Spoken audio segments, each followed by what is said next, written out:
ইলেকশনের তারিখ নিয়ে আর কত বলবো, সকালে একবার বলেছি তো। ইলেকশনের তারিখ তো আমিও জানি না, আপনাদেরকে জানাবো 2 মাস আগে জানাবো তো, 2 মাস আগে একদম পুরো ডিটেলস জানিয়ে দিব, কোন দিন ভোট হবে, কোন দিন নমিনেশন হবে, এই যে সব ডিটেলস জানিয়ে দিব ভোটের তারিখে 2 মাস আগে। সুতরাং এই জন্য একটু ধৈর্য ধরেন, এটা একটু ধৈর্য ধরতে হবে।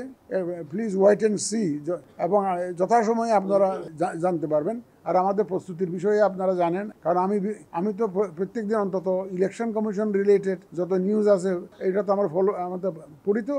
আপনারা মোটামুটি আমাদের অ্যাক্টিভিটিসগুলো বিভিন্ন মাধ্যমে কিন্তু তুলে ধরছেন, মানুষ কিন্তু জানে। কারণ আজকে যে কানাডিয়ান হাই কমিশনারের কথা বললাম, সাথে একজন ছিলেন, দেখলাম যে আমি যেটাই বলি উনি বলে যে হ্যাঁ I am aware of this, I am aware of this. কীভাবে অ্যাওয়্যার? আপনাদের মাধ্যমে অ্যাওয়্যার যে আমরা যে কাজগুলো করেছি, এই যে ভোটার রেজিস্ট্রেশন করেছি, ইউএনডিপি আমাদেরকে সাপোর্ট দিয়েছে, আমাদেরকে ওরা ক্যামেরা দিয়েছে, তারপর ল্যাপটপ দিয়েছে। তো উনি গড় করে সব বলে যাচ্ছে।